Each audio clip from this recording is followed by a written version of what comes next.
In history, there have been few attempts to remove the blessed body of Rasulullah sallallahu alaihi wasallam. There was a very famous Muslim leader. His name was Nuruddin Zinki. Nuruddin Zinki was part of the Seljuk Empire, and he ruled over Syria. And he was the mentor of Salah ad-Din al-Ayyubi. One time, Nuruddin, after praying Tahajjud, he went to sleep, and in his dream, he saw Rasulullah sallallahu alaihi wasallam.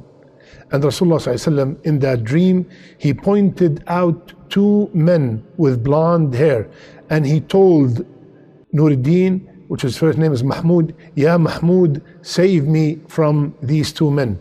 Mahmud woke up from the dream. He was, surprised. What kind of dream is this? And he did not pay much attention to it until he saw it 3 times in a row.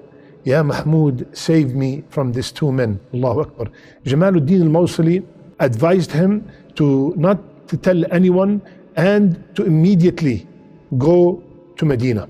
It said it took 16 days to arrive, and when he arrived there, the governor of Medina was surprised because he was not notified that he was coming.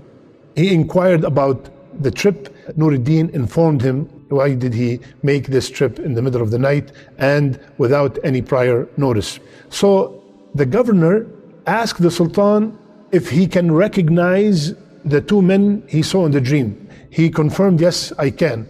So what they did is they announced all over Medina that the Sultan is here and he wants to provide a lot of food and gifts to everybody.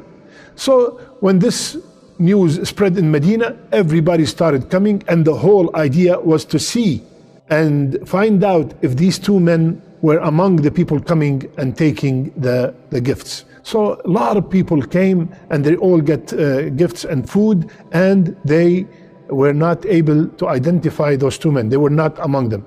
So when they finished, the Sultan asked the governor, are these the only people in Medina? That's it? There's nobody else? He said there are two men that came from Morocco recently. They have been praying a lot, and they have been giving a lot of money to the people. They're very kind, they're very generous. So he said, can we see them?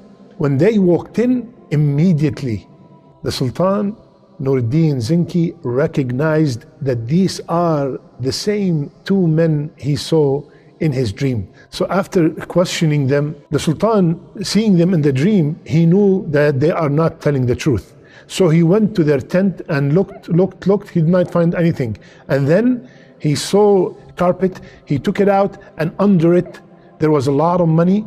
And after intensive search, they found that they dug a tunnel, and the tunnel is almost by the chamber. Allahu Akbar. They admitted to their mission, and they said, we are here to steal the body of Rasulullah sallallahu alaihi wasallam. And they were Christians, Moroccans, and they want to take it back to Rome. They were sentenced and they were executed. Now, after this incident, Nuruddin Zinki ordered a trench to be dug around the sacred chamber, and the trench will be filled with molten lead in order to prevent any future attempts to steal the body of Rasulullah sallallahu alaihi wasallam.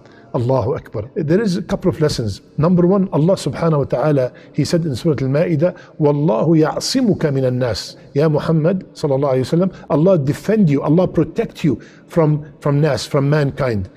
And He told us in many places in the Quran that whomsoever harm Rasulullah sallallahu alayhi wa sallam will be harmed in the dunya and in the akhirah. How the leaders of the past, when they heard that there is something harmful to Rasulullah sallallahu alayhi wa sallam, immediately themselves did something